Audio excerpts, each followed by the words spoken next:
The other day, I was working on adding some finishing touches to my Amon Hen MOC in preparation for display at a local convention coming up. I started feeling like there was a little too much going on and not enough open space. Sometimes less is more, and in this case, I had just jam-packed this MOC with too much. There are some details that I liked and didn't want to remove, but it just felt like it was too much for its size.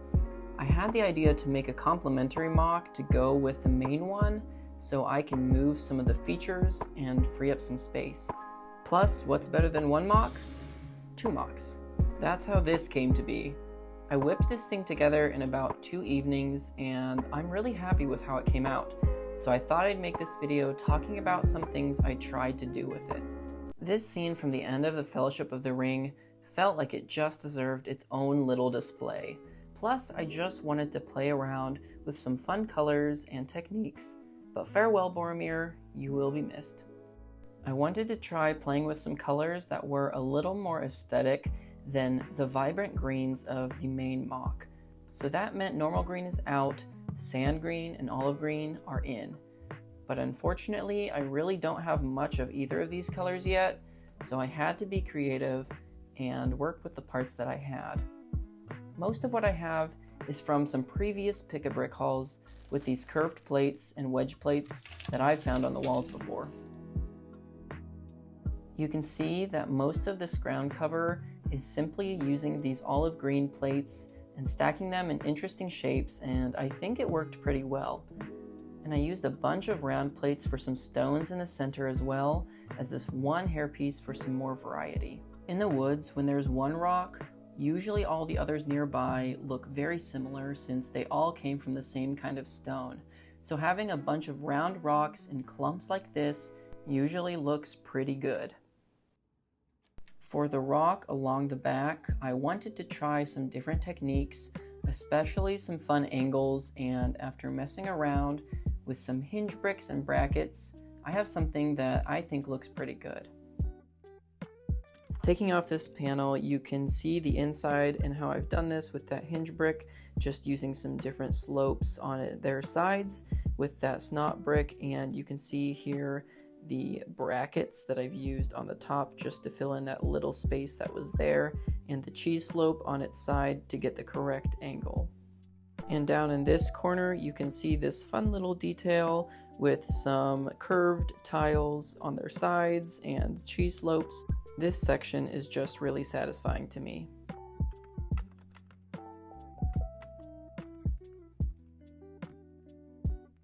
Even though the back rock is almost entirely covered up by this giant statue, it's still nice knowing that all those details are back there. Speaking of which, this head statue piece is a little intricate. This MOC would have looked a little too plain if there were no ruins at all. In the woods in Amon Hen, there are all sorts of ruins and statues, and a giant face seemed like it would look cool in LEGO if I could pull it off. I'm relying on shadow for the eyes to make sense, but I like to call that thinking outside the box. Instead of solving every difficult build with a better parts usage, why not let the shadows do what they're best at? Let shadows play a part in the storytelling. You can see when the lighting is coming from below, it really doesn't have the same effect, and it doesn't look like eyes the same way that it does when there's a shadow from above. Organics and humanoid shapes are very far out of my comfort zone. Honestly, my comfort zone is pretty much relegated to natural landscapes. Beyond that, everything feels like an unknown. You can see how I'm using some ball joints to get the very specific angling for the crown.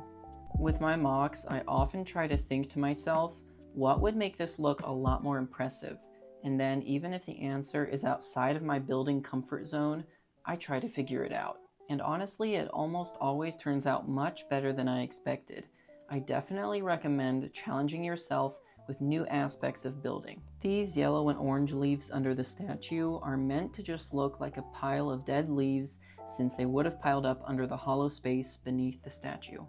I just got a couple of these new fern pieces in dark green for the first time, so I wanted to add them in just because they are really a great part and they look really good here. Although the only thing I wish is that I had a few more of them just to add in on the MOC. And this is my favorite bush technique at the moment. The fun part about this design is that you can make it in all sorts of colors, like these bright green ones with flowers or even these normal green ones. So I'm using brown and dark green for this MOC just to fit in with the color theme, and I think it looks really, really cool. They're super good for ground cover and just adding some really good looking foliage detail to your MOCs. This tree is using the design from the tutorial I made, and I've used this tree in some of my other MOCs, but never in this color. I chose to only use dark green and olive green for the leaves just because I thought that would fit the muted color theme quite well, and I'm using more of the olive green near the top where the light might be hitting more, and keeping it darker further down and on the inside.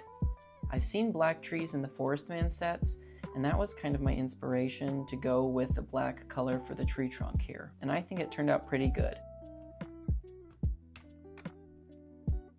I've attached the tree using some of these Technic pins, and if I can angle this up and get it into the light, we can see just how it is connected all the way down at the bottom. So this tree is attached pretty securely, and it's not going to be going anywhere anytime soon.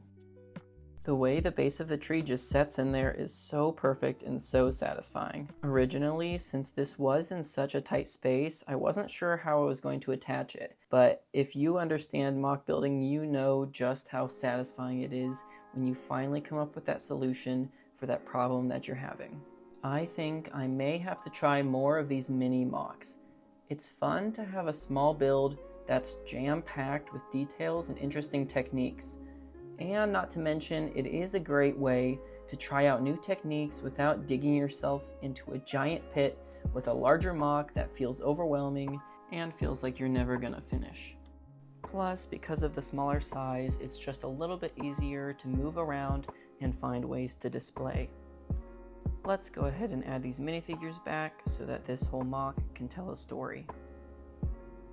I can't wait to display this at the convention. It's always super fun to display these MOCs, and now, instead of the one MOC, I'll have two MOCs to show for Amon Hen. Let me know in the comments below this video what you think of this build.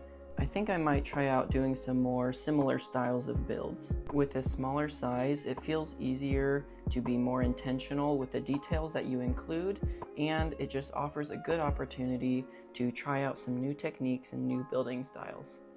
Oh, and here is that Amon Hen MOC you saw at the beginning of the video. Thanks for watching. I'll see you in the next one.